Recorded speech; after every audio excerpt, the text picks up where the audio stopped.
जी, बुलाया आपने? बच्चे का? बच्चे तो सो गए। अरे आओ, मुझे तुम्हारा इंतजार था। आओ अनमोल, मैं अनमोल को कुछ देना चाहती हूँ। मम्मा मुझे सिर्फ और सिर्फ आपकी दुआएं चाहिए और कुछ नहीं चाहिए। अनमोल बिल्कुल ठीक कह रही मामा, हमें सिर्फ आपकी दुआओं की जरूरत है। मेरी दुआएं तो सब तुम लोगों के साथ रहती हैं हमेशा। मैं अनमोल को अपने ये खानदानी जेवरात देना चाहती हूँ। मामा आपकी मोहब्बत ही आपका एतबार है। आप बस हमारे साथ हैं, हमारे लिए यही काफी है। इन सारी चीजों की हमारे लिए कोई जरूरत नहीं है। जरूरत है तभी तो दे रही हूँ तुम्हें। हम सारी इज्जत और मान के साथ ये सब कुछ दे रहे हैं। घरेलू जिम्मेदारियां तो तुम निभा ही रही हो, लेकिन मैं चाहती हूँ कि अब ये जिम्मेदारी भी मैं तुम्हें सौंप दूं। बस ख्याल रखना, ये मेरी पूंजी है, मेरी खानदानी निशानियां हैं इनमें, इनको ख्याल से रखना और फरहान के साथ जाके लॉकर्स में जमा करा देना। एक्सक्यूज मी, मैं अभी आती हूँ। अब रख भी लो, वैसे भी मम्मा के आगे हम कहाँ बोल सकते। आप मेरी सास नहीं, मेरी माँ है, क्योंकि एक माँ ही है जो अपनी औलाद को इतनी मोहब्बत और इतना एतमाद दे सकती है। जो एतमाद मुझे देना था मैंने तुम्हें दे दिया। अब मैं भी चाहती हूँ कि तुम मुझे अपनी माँ समझो। जैसे एक औलाद अपनी माँ के साथ दुख सुख सब शेयर करती है, मुझे भी उसमें शामिल रखो। मुझे अपनी माँ मानोगी ना? बिल्कुल।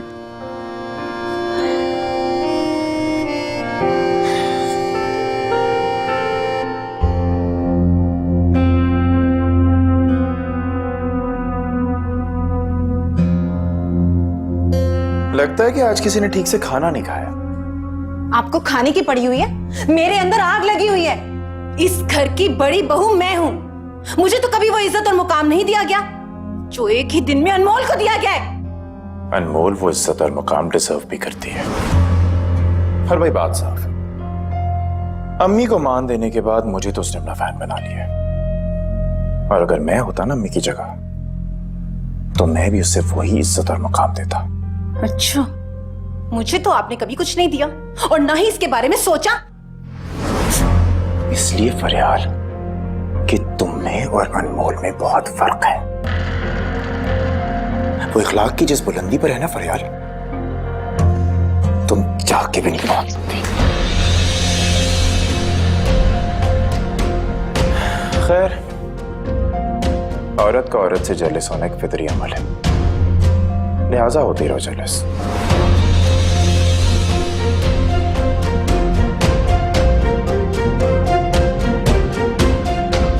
जिस मुकाम और बुलंदी की आप बात कर रहे हैं ना अजान, उसी जगह से नहीं गिराया तो मेरा नाम भी फरियाल नहीं। दिल में तो क्या, इस घर में भी जगह नहीं बना पाएगी वो।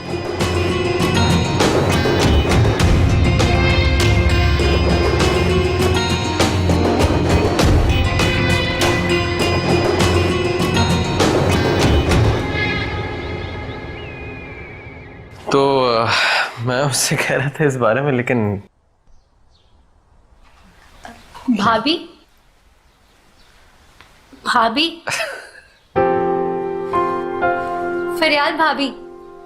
ये देखो भाई, मैंने अपने हाथ से कितने मजेदार कबाब तुम सब लोगों के लिए बनाए। अरे वाह वाह अम्मी, आप दिल की बात पूरी कर दी। काश मैंने कुछ और मांग लिया होता। इसे क्या हो? वैसे mom, if you come to think of it, अगर आज मैंने दूसरी शादी की ख्वाहिश जाहिर की होती तो भी कबूल हो जाती। आपने जो करना है करें, मगर मुझे इस वॉल पर मम्मी जी की बड़ी सी पिक्चर चाहिए, जिस पर मम्मी जी यूं महारानी की तरह सज कर बैठी हो, जैसे कोई मलका अपने तख्तो ताज पे बैठी होती है। अनमोल, अब देख लो, तुम्हारे सामने से मुझे दूसरी शादी की इजाजत दी है, अब मुकरना मत। जरूर करिएगा, मगर मेरे मरने के बाद। फरहान, प्लीज जल्दी से फोटोग्राफर को बुलाओ ना, मुझे इस वॉल पर मम्मी जी की एक बड़ी सी पिक्चर चाहिए, प्लीज जल्दी करो। अरे भाई इसकी क्या जरूरत है? क्यों जरूरत नहीं है? और आइडिया भी बुरा नहीं है, इस वॉल पे आपकी पिक्चर बहुत अच्छी लगेगी, है ना? बिल्कुल, फरियाद भाभी बिल्कुल ठीक कह रही हैं। मम्मी जी आपके यहाँ एक पिक्चर तो होनी चाहिए, उस ड्रेस में जो ड्रेस मैंने डिजाइन किया था फरहान के वलीमे के लिए। अरे अनमोल, सिर्फ फरहान का नहीं, तुम दोनों का वलीमा। वो मेरा मतलब कि सुबह ही और मतलब छोड़ो, तुम जाओ ज्वेलरी लेकर आओ, तब तक मैं मम्मी जी को तैयार करती हूँ। अरे भाई मैं नहीं खिंचवा रही तस्वीर वगैरह, उम्र तो देखो मेरी। छोड़। मामा आप समझ क्यों नहीं रही हैं? भाभी इंटीरियर डिजाइनर बन गई हैं, समझा करें बात। और भाई इट्स ऑल थैंक्स टू अनमोल। ये सब कुछ ना अनमोल के आने के बाद हुआ है। अब देखें ना, आपकी छोटी बहू जो है वो फैशन डिजाइनर है और इसकी देखा देखी आपकी बड़ी बहू को भी बुखार चढ़ गया, लिहाजा अब ये मोहतरमा जो हैं घरों के इंटीरियर्स करेंगे। आजान, आप कितना बात बेबात शुरू हो जाते हो। मम्मी जी चलिए ना, मैं आपको तैयार करती हूँ, लेट्स गो। मैं वो जेवरात लेकर आती हूँ। ओके ठीक है मम्मी जी, चलिए ना। अच्छा भाई जैसी तुम्हारी ओह, मर्जी। ओह, क्या जाइए। सब पता नहीं चलिए। क्या करो तुम लोग, ये मुझे समझ नहीं।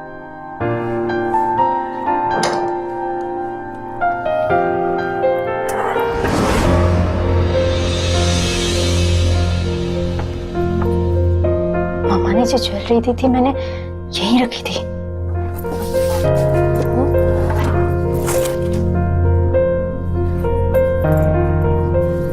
कहाँ चली गई? यहीं तो रखी थी।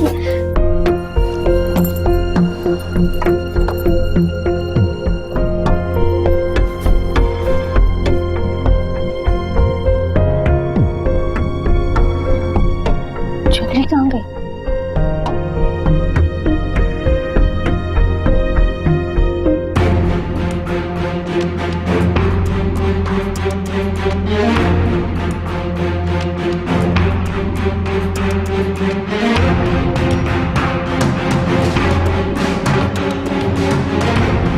आइए मम्मी जी, बिस्मिल्लाह बिस्मिल्लाह, माशाल्लाह माशाल्लाह।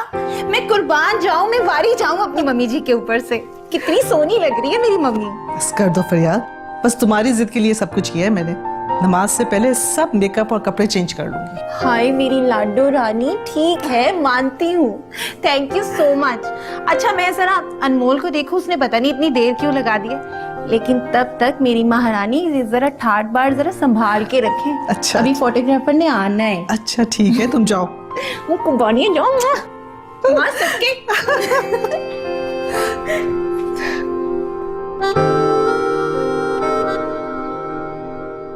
अनमोल, अनमोल,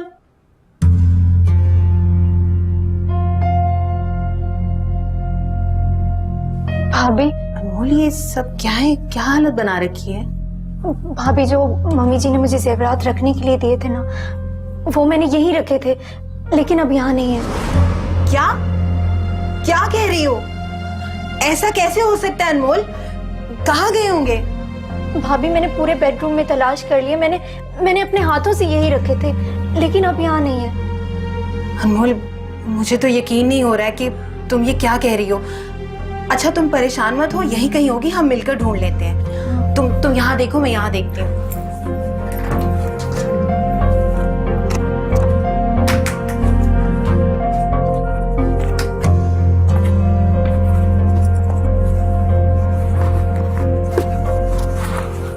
आप समझते क्या खुद को? पिछले कई महीनों से मेरे साथ यही होता चला जा रहा है मिस्टर बारी, और मैं चुप करके बर्दाश्त कर रहा हूं। अपने टारगेट से कई ज्यादा बिजनेस लाके देता हूं मैं कंपनी को, और बदले में मुझे क्या मिलता है? मेरे अकाउंट में जो चेक आता है मिस्टर बारी, वो बेसिक सैलरी का होता है, कमीशन नहीं मिलती मुझे। आप जानते हैं ना इस कंपनी में क्या क्या हो रहा है। ठीक है मिस्टर बारी, जो लोग मिस्टर फहीम के चहीते हैं वो जितना चाहे उन पे सर पे चढ़ाएं, लेकिन एक बात आप मेरी भी कान खोल के सुन लें। ये कंपनी तबाही के दहाने पे खड़ी है मिस्टर बारी, और ये बात आपको तब मालूम होगी जब मैं ये कंपनी छोड़ के जाऊंगा। जी हां, बहुत जल्द आपको मेरा रेजिग्नेशन मिल जाएगा और मुझे तो कहीं भी जॉब मिल जाएगी, लेकिन अगर उसके बाद आप आके मेरे सामने नाक भी रगड़ेंगे ना, तो भी मैं वापस नहीं आने लगा। खुदा हाफिज। बेटा क्या हुआ? क्यों इतने हाइपर हो जाते हो? अपने ऊपर काबू रखा करो। तुम्हारे हाइपर होने से क्या प्रॉब्लम सॉल्व हो जाएगी? आओ बैठो। मैं कैसे खुद पे काबू रखूं, कैसे करूं हौसला? डबल डबल ड्यूटी देता हूं, इतना बिजनेस ला के देता हूं उनकी कंपनी को, और कमीशन वो सारा फहीम के पिट्ठू ले जाते हैं। तो तुम कोई अपना कारोबार क्यों नहीं शुरू करते हो? अम्मी कब से तो सोच रहा हूं मैं, लेकिन क्या करूं, ऑफिस तक लेने के तो पैसे नहीं है मेरे पास, और ऊपर से ट्रैवलिंग के बिजनेस में एक्स्ट्रा इन्वेस्टमेंट्स चाहिए होती है, सिक्योरिटीज चाहिए होती हैं जो कि हम लोग एयरलाइंस के पास डिपॉजिट करवाते हैं ताकि अपना प्रॉफिट मार्जिन बढ़ा सके। वो तक तो है नहीं मेरे पास। परेशान नहीं हो, अल्लाह मियाँ कोई ना कोई रास्ता जरूर निकालेगा, तुम फिक्र नहीं करो। बीबी जी तस्वीर बनाने वाले आज। अच्छा बिठाओ, मैं आती हूँ। ठीक है बीबी जी। मैंने कहा था ना, अल्लाह मियाँ कोई ना कोई रास्ता जरूर निकालेगा। देखो निकल आया। वो जो जेवरात मैंने अनमोल के पास रखवाए थे उनको बेच दो, या फिर बैंक में रख के उन पे लोन ले लो। नहीं अम्मी, अम्मी ये मत करवाएं मुझसे, ये मैं नहीं कर सकता। अरे बेटा, जब तुम्हारा कारोबार चल जाए तो मुझे बनवा के दे देना। 80-90 लाख में तुम्हारा कारोबार खूब जमेगा। और हाँ, मेरे पास एक जमीन भी पड़ी है, बेकार है, इसको भी बेच देंगे। मजीद अगर पैसों की जरूरत हुई तो वो भी लगा देंगे। नहीं अम्मी, आप ये जुल्म ना कराएं मुझसे प्लीज। बेटा मैंने तो गज 2 गज जमीन के नीचे ही जाना है, और क्या। तुम अल्लाह का नाम लेके अपना कारोबार शुरू करो। मेरी दौलत तुम्हारी खुशी से ज्यादा थोड़ी है। तुम्हारा कारोबार चल जाए, जम जाए, बस और मुझे क्या चाहिए। अब देखो, 1-2 साल पहले इन जेवरात की कीमत 80-90 लाख थी, अब तो और डबल हो गई होगी। बस तुम्हारा काम तो बस समझो बन गया। ठीक है, गुड हो गया। अरे फरियाल, बड़े अच्छे मौके पे आई हो, मुबारक हो भाई। मुबारक? किस बात की मुबारक मम्मी जान? भाई तुम्हारा शौहर नया कारोबार करने जा रहा है। वो जो जेवरात हमने दिए थे ना अनमोल को, हम वो जेवरात बेच के सारा पैसा अजान को दे देंगे ताकि वो नया कारोबार शुरू कर सके।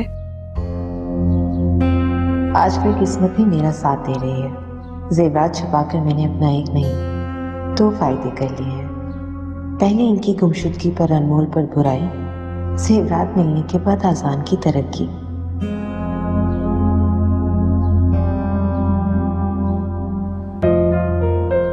मम्मी जान आपकी बात तो ठीक है, मगर वो जेवरात तो। क्या हुआ, जेवरात अनमोल को दिए थे, लाई क्यों नहीं अभी तक?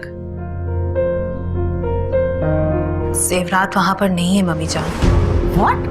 जेवरात जो मैंने अनमोल को दिए थे वहां नहीं है? ओहो अम्मी जी कहीं रख के भूल गई होगी, पासपोर्ट भी तो रख के भूल गई थी। कैसे बेटा, इतनी बड़ी जिम्मेदारी मैंने उसको सौंपी है, अब मैं इसे लापरवाही कहूं या ना समझी? लापरवाही और नासमझी की इंतहाई समझी मम्मी जान।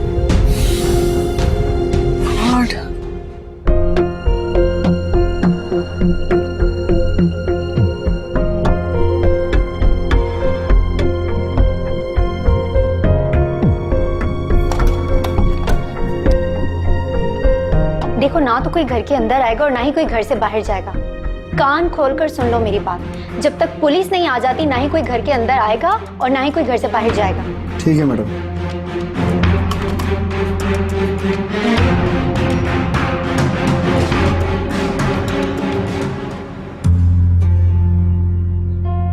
अरे बेटा, वो मेरे खानदानी जेवरात थे, निहायत कीमती, कैसे चले गए? अम्मी जी मिल जाएंगे, आप फिक्र ना करें, घर के अंदर ही होंगे, कहाँ जा सकते? जी मम्मी जी, आप परेशान मत हो, जेवर मिल जाएंगे, सब ठीक हो जाएगा। मम्मी जान आप परेशान ना हो, आपके जेवरात कहीं नहीं जाएंगे। चोर और जेवरात दोनों घर के अंदर हैं और घर के अंदर से ही मिलेंगे। बस कुछ ही देर में चोर और जेवरात दोनों आपके सामने होंगे। तुम्हारा कहने का मतलब है कि चोर घर के अंदर ही मौजूद है? जी भाभी, चोर भी और जेवरात भी दोनों घर के अंदर ही हैं। ऐसा कैसे हो सकता है अनमोल? तुम क्या कह रही हो? तुम्हें पता भी है? अनमोल, तुम मुझे ये बताओ कि तुम्हारा शक किस पे है? मुझे शक नहीं, मुझे यकीन है। मम्मी जी के जेवरात घर से बाहर नहीं गए, क्योंकि रात तक जेवरात ड्रॉर के अंदर थे और सुबह से ना तो कोई घर के अंदर आया और ना ही बाहर गया। और अगर चोर बाहर से आता तो चुराने के लिए घर में और भी बहुत सारी चीजें थी, लेकिन उसने कुछ नहीं चुराया। और फिर आप खुद ही सोचें, इतने सारे गार्ड्स के होते हुए चोर का घर में एंटर होना नामुमकिन है। अरे बेटा, क्या घर के अफराद घर में चोरी करेंगे? और ना कोई आया ना गया तो जेवरात को जमीन निगल गई, आसमान खा गया, गए कहाँ? आप परेशान ना हो, मैंने पुलिस को इन्फॉर्म कर दिया, बस कुछ ही देर में पुलिस पहुंच रही है। पुलिस?